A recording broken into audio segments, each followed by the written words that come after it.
Guys, it happened. It finally happened.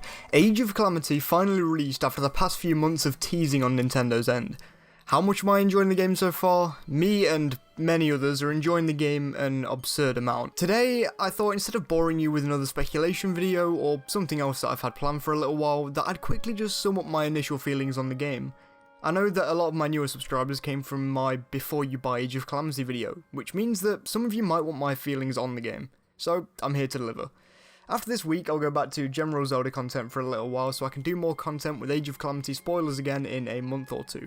Enough blabbing on though. If you're into Zelda at all and you've clicked on this video, why not quickly subscribe? You could always change your mind later if you like. Anyway, let's get into my initial opinions. As you've probably figured out through the title, I genuinely believe that this game is amazing, and is possibly one of my favourite games in the Switch's library so far. But why? Why is a Warriors game one of my favourites on the entirety of the entire Switch console? It's all about that little pinch of Zelda, and let me tell you, it is so clear to see that Koei-Tecmo created this game alongside the Breath of the Wild creators and designers. As I said in my final thoughts video, Age of Calamity does a perfect job at mirroring the world that we first saw in Breath of the Wild and building upon it with beautiful structures. Many of these structures can be callbacks to previous games, such as Lon Lon Ranch in the very first level of the game. The fact that such a historic landmark in the series was found so early on really solidified the fact that the team that worked on Age of Calamity either worked on the world during Breath of the Wild, or they were massive fans of the series and knew what they were doing. The reason that this is quite stunning in this day and age is purely because many people who are designing games are mostly in it for the money at this point. Sorry to say it, but at least a lot of people are in it just for that reason. So it's fresh to see when a company really values their work and puts in as much effort as possible, because realistically, when it comes to Age of Calamity and Breath of the Wild world comparisons, the developers could have just made up their own buildings and called it a day. It's the attention to details that is so subtle but so amazing that really makes the world come to life.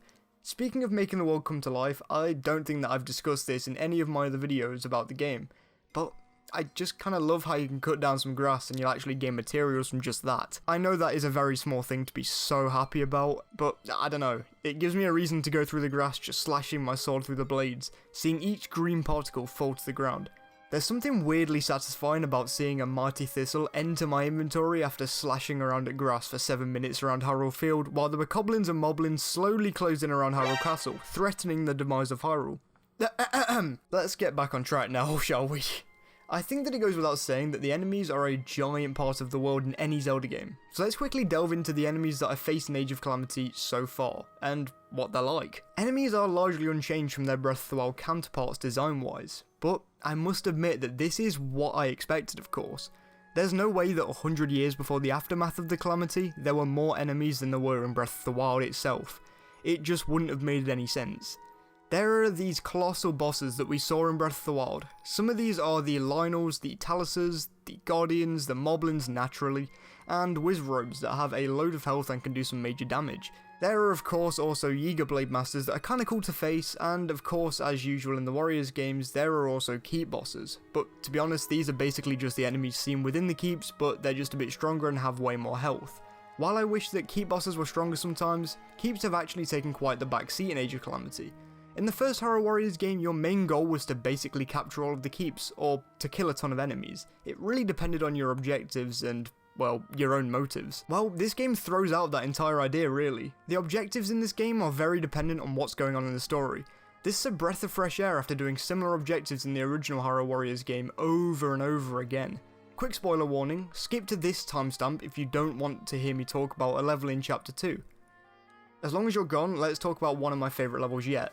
While searching for one of the potential champions set to Captain Divine Beast Varmedo, also known as, well, Revali, a ravenous snowstorm starts to brew. So Link, being the hero he is, decides to go alone to try and mime to Revali that he was going to be the Rito's champion. Because, I mean, come on, Link had no chance of talking to him. And because the Rito couldn't recognise him, Link has to literally fight through hundreds of Revali's brethren. He climbs far and wide to finally find Revali. Meanwhile, Revali, being the cocky self that he is still sending more and more Rito soldiers towards Link. Link battles through literal hordes before finally reaching the top of the mountain, and Revali and him battle it out since Link won't speak. As much as I hate Revali, this is still technically Link's fault, and as both of them have the chance to end the other, the princess comes between them and stops the battle. I'm sorry, but is this just not the coolest plotline for a single level ever? In one mission it explains why Revali has such a hatred towards Link, and also shows us how absolutely amazing Revali is, despite him being, you know, annoying as possible. Intentionally by the makers of course though. Okay, if you skipped along then you should be right around here. Let's just say that the objectives in these levels are much more thought out than the first game. I guess that this leads quite nicely into the story. The story is not what we expected when the first trailer went out back in September. I think that we've all made that abundantly clear online, and I know that the marketing to the game did sort of suggest that it would be the exact story from before Breath of the Wild, but I don't know whether I'm in the majority or minority here, but I kinda prefer the fact that we got a whole new story. But just chill out for 1 second, okay? I'm not too far in the story at the moment. The game has pretty much just played out how the original Calamity would have happened so far, so I'm just gonna go off of others' opinions here. I've just seen many people praising the game's story, and honestly, whichever way it goes, I'll appreciate that we got a new story compared to just reiterating a lot of the stuff that we were already told and shown in Breath of the Wild. And honestly, so far this game has a far better general story than a lot of the Zelda games, and for that, I give you a round of applause, Koei-Tecmo Games. I think that one of the coolest things that I've seen through this game's cutscene so far is that Link really has a personality in this game. He's not just that huge hunk of nothing that we're so used to by now in the series. And don't get me wrong, okay, he doesn't speak, and he doesn't even hum, he doesn't talk at all, but his facial expressions are down to none, they're amazing. But seriously, who gave the voice actors a pay raise for this game? Zelda's voice acting was okay before, but now it's just so much better. However, I will say that there's a chance that Yunobo isn't in this game. If he is somehow, first off, don't tell me in the comments, but also his voice acting could have been much better in Breath of the Wild, so it'll be a treat to see how that goes. Speaking of characters, let's talk about combat a bit.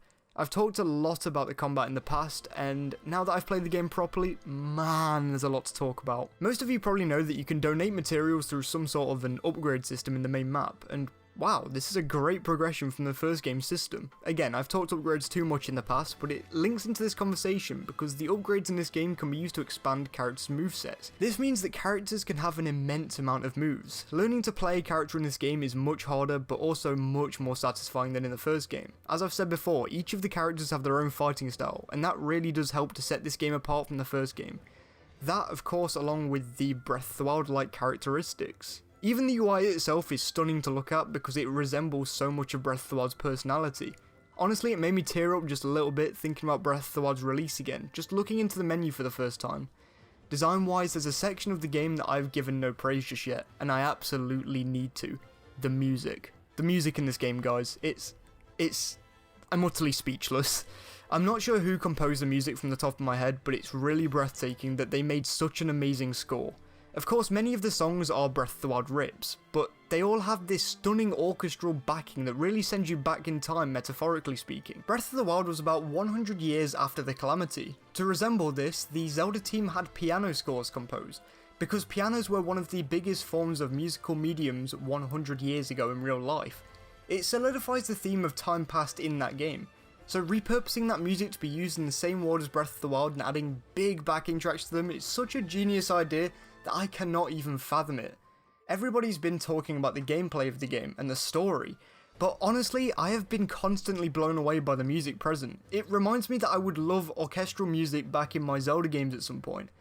Now, we've reached my conclusion of this video. You're lucky that I've even been able to get this video out. All of my peers are finishing Age of Calamity as I script this, and I'm still editing and writing. Despite this game's shortcomings so far, frame rate in some areas, some may not like hack and slash gameplay, the lack of an adventure mode, it really makes up for all of that with these other stellar features. For example, the fact that this game feels less like a hack and slash game than any other Warriors game.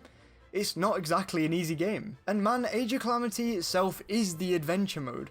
I can already tell that I'm going to sink so many hours into this game, and I am just getting started. I know that this is not the game that many would have expected, but up until now this game is still canon. That means that this is a story worth telling. I'm not sure how it ends, but that's part of the fun being a content creator when a new game comes out. Plus, this is the perfect game while I wait for more news on Breath of the Wild 2. Call me an optimist, but I'm hoping that we could see some news on the game in the Game Awards. So make sure to stay up to date on your Zelda news. But you may be asking, but how? How can I stay up to date? Well, by subscribing of course. I make weekly Zelda videos and I'm hoping to hit 550 subscribers by the end of the year, so please do subscribe if you enjoyed and like the video on your way back up. All of that stuff greatly helps me. I need a second to breathe after all that. But you know what else helps me a ton? Joining these amazing people on screen. Thank you all for your continued support. If you'd like to join these, then if you can and want to, go and click the link in my description to donate some money to me if you can and of course want to. All money goes into recording equipment. Along with my Patreon, my social medias are also in the description. With all of that said, thank you all so much for watching all the way to the end, and I'll see you all next week. Please stay safe.